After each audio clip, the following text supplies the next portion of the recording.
Hi friend, நான் இன்றைக்கி எண்ணெய் கத்திரிக்காய் தான் பண்ண போகிறேன். அதுக்கு மிளகு, சீரகம், சோம்பு, மீடியம் சைஸ் தக்காளி ஒரு 3 தக்காளி எடுத்து வச்சுருக்கேன். மீடியம் சைஸ் வெங்காயம் ஒரு 2 எடுத்து வச்சுருக்கேன். பூண்டு, இஞ்சி, தனியாத்தூள், வெறும் மிளகாத்தூள், மஞ்சள்தூள், குழம்பு மிளகாத்தூள், கத்திரிக்காய் கட் பண்ணி வச்சுருக்கேன்.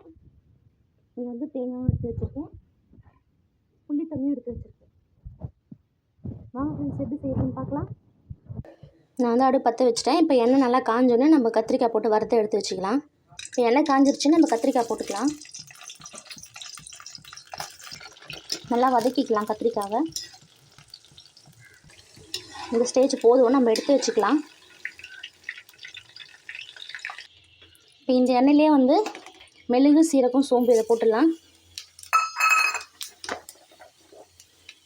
வெங்காயம் சேர்த்துக்கிறேன். வெங்காயம் நல்லா வதக்கிக்கலாம்.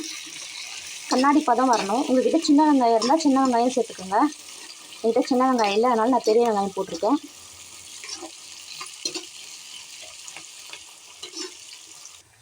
நான் ஒரு 7 பூண்டு, ஒரு துண்டு இஞ்சி போட்டிருக்கேன்.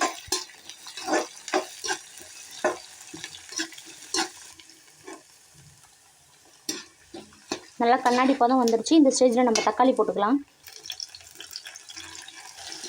தக்காளி நல்லா வதங்கணும்.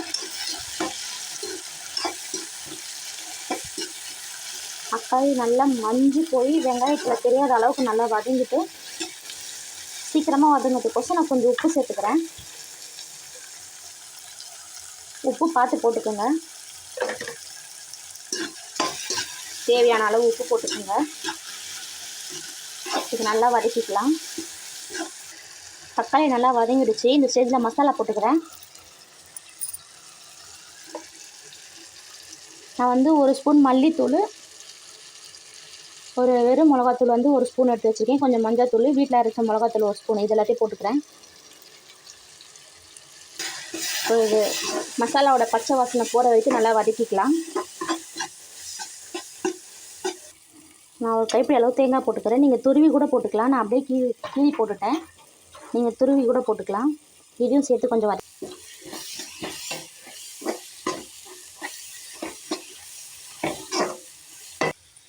அவ்வளோ ஃப்ரெண்ட்ஸ், இதை நல்லா ஆறட்டும். ஆறினோடனே நம்ம மிக்ஸி ஜாருக்கு மாற்றி நம்ம பேஸ்ட் மாதிரி அரைச்சிக்கலாம். இதே கடாயில் நம்ம 1 ஸ்பூன் எண்ணெய் ஊற்றிக்கிறேன்.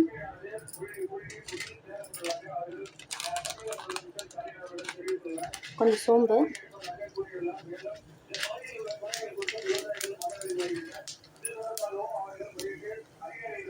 கடுகு போட்டுக்கிறேன். கருவேப்பிலை போட்டுக்கிறேன். நம்ம அரைச்சி வச்ச பேஸ்ட் ஊற்றிக்கிறேன்.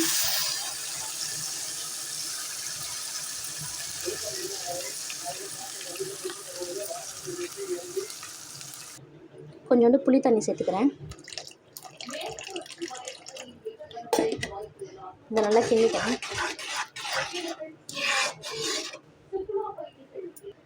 கத்திரிக்காயும் சேர்த்துக்கிறேன்.